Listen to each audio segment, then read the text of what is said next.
Olá a todos, me chamo Túlio Matson Galvão e no vídeo de hoje daremos início a uma série de vídeos sobre a segunda consideração intempestiva de Nietzsche, intitulada Da Utilidade e Desvantagem da História para a Vida, um texto que ele escreve em 1874.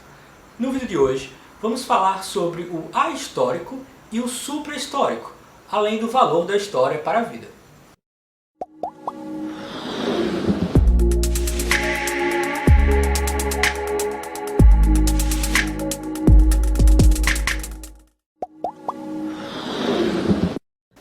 O objeto de estudo dessa segunda consideração intempestiva é a história, e sobretudo o valor da história, ou ainda como a história pode estar a serviço da vida.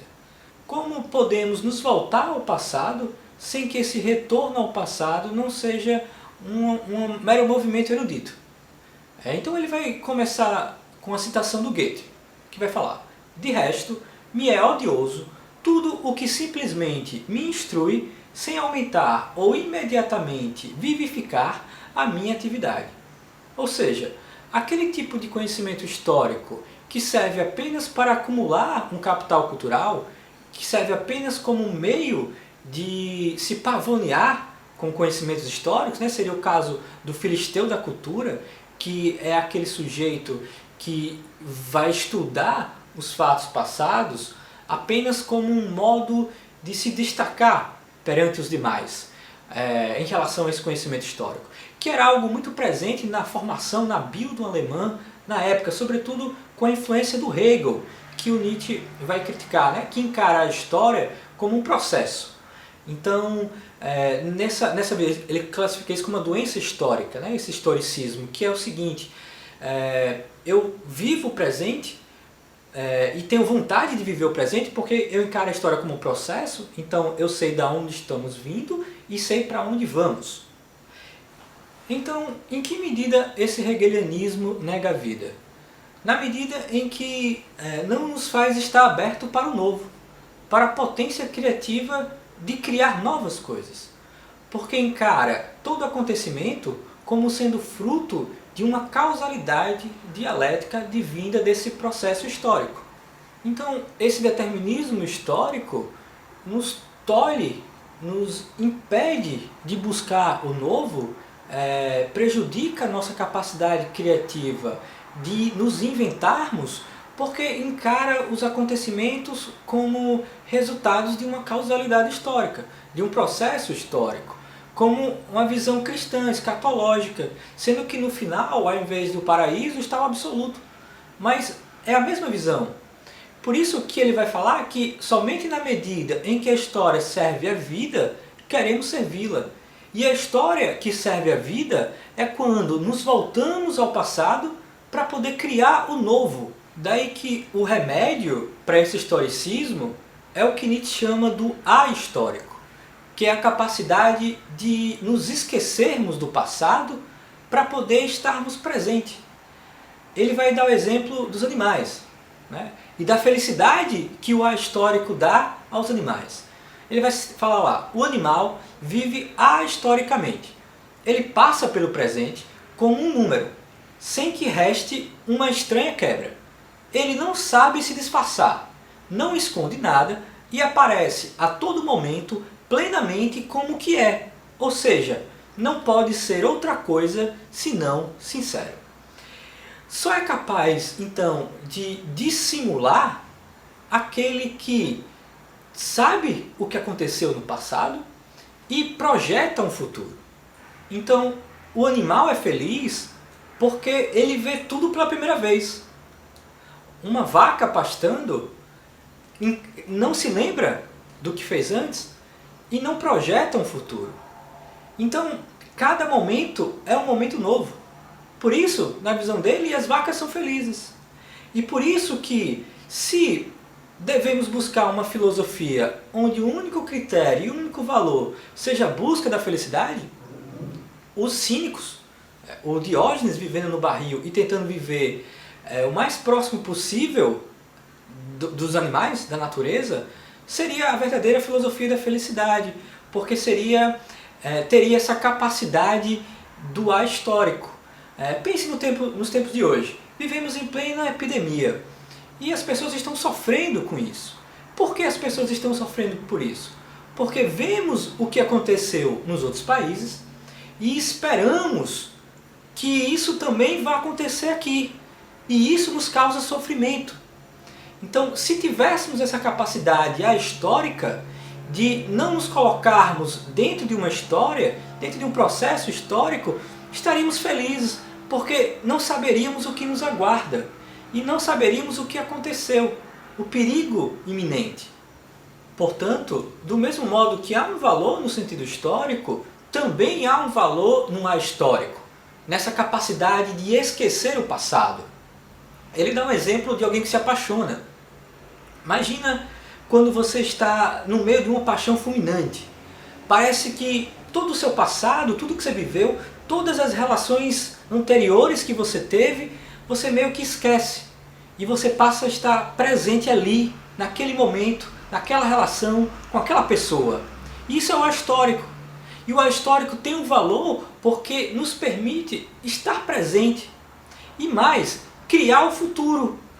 Não nos sentirmos presos ao determinismo histórico. E aí a importância dessa capacidade de esquecer. Por isso que ele vai falar lá, pense no exemplo mais extremo. Um homem que não possuísse de modo algum a força de esquecer e que estivesse condenado a ver por toda parte um vir a ser. Tal homem não acredita mais em seu próprio ser, não acredita mais em si, vê tudo desmanchar-se em pontos móveis e se perde nessa torrente do vir a ser. Como o leal discípulo de Heráclito, quase não se atreverá mais a levantar o dedo. Ou seja, se alguém não tivesse essa capacidade de esquecer o passado, não tivesse esse ímpeto histórico, seria uma tremenda tormenta. Tenta imaginar no conto do Borges, o Funes, o Memorioso, que é alguém que tem uma memória tão brilhante que consegue se lembrar de cada detalhe de tudo aquilo que viu e consegue perfeitamente reconstituir as 24 horas de um dia. Ora, alguém com tal capacidade não teria uma bênção, mas teria uma maldição, porque estaria sempre preso no passado. E nada do que acontecesse agora, nada do que fosse novo, o motivaria. O que Nietzsche fala, não teria nem sequer a capacidade de levantar o dedo. Porque o que nos faz agir agora, o que nos faz agir hoje, é exatamente essa capacidade de nos desligarmos de um passado e inventarmos o agora. Por isso que o ahistórico e o histórico são necessários para a saúde de um povo. Na mesma medida em que é importante se lembrar, também é importante esquecer. Ele vai ter uma metáfora na genealogia da moral, onde ele vai comparar a nossa mente com o sistema digestivo. E do mesmo modo que no sistema digestivo, quando nós nos alimentamos, absorvemos aqueles nutrientes essenciais e a maior parte daquilo que ingerimos o sistema digestivo descarta, né, são os excrementos, do mesmo jeito devemos fazer com nossa mente. Devemos ter a capacidade de fazer esse bom trânsito mental, de saber absorver das nossas lembranças aquilo que nos é útil e a maior parte esquecer, jogar fora. Né? Algumas pessoas sofrem de uma espécie de prisão de ventre mental, não só pessoas como cultura. E quando isso acontece, caímos nessa doença histórica. Então, se vemos eventos como o nacionalismo, que hoje vemos ressurgir com força, seja nos Estados Unidos, seja no Brasil, na Hungria, na Itália, isso Nietzsche encararia como uma doença histórica. Essa capacidade de ficar preso no passado imemorial, de exaltar uma tradição perdida. Então, essa cultura, essas pessoas que não têm esse bom trânsito mental, têm um olhar que Nietzsche chama do supra-histórico. É aquela que pensa assim, em suas palavras, o que poderiam 10 anos ensinar que os últimos 10 anos já não tenham ensinado.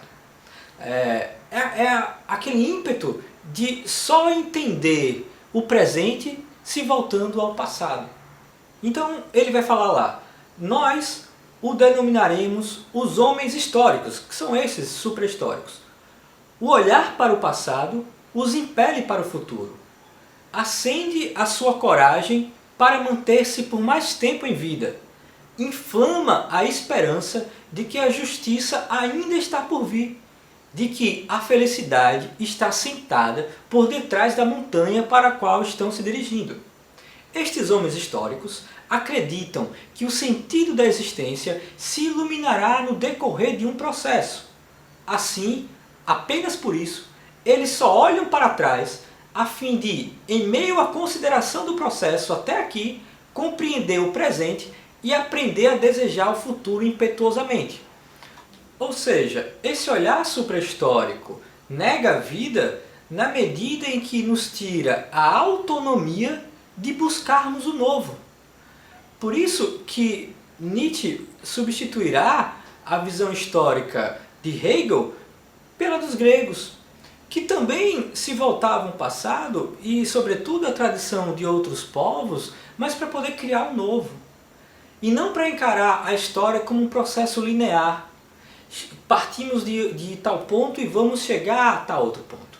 Esse determinismo histórico nega a vida porque tira a nossa liberdade de poder agir de outro modo. Daí ele vai falar que a cultura histórica só é efetivamente algo salutar e frutífero para o futuro em consequência de uma nova e poderosa corrente de vida, do vir a ser de uma nova cultura.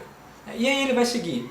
A história, uma vez que se encontra a serviço da vida, se encontra a serviço de um poder ahistórico. E por isso jamais, nessa hierarquia, poderá e deverá se tornar ciência pura, mais ou menos como é a matemática. Então Nietzsche está questionando aí o valor da história como ciência, porque primeiro é impossível reconstituir um evento do passado plenamente como ele ocorreu. Ele vai falar que alguém que compreende plenamente um acontecimento histórico mata esse acontecimento histórico. Esse acontecimento histórico está morto para quem o conhece dessa maneira, com todas as suas causalidades. Porque os eventos históricos servem para nos inspirar a pensar hoje e a buscar o futuro. Então, se ele é plenamente compreendido, você quebra essa relação necessária entre o passado e o futuro. Então, a história que está a serviço da vida é aquela que nos ajuda a pensar o novo.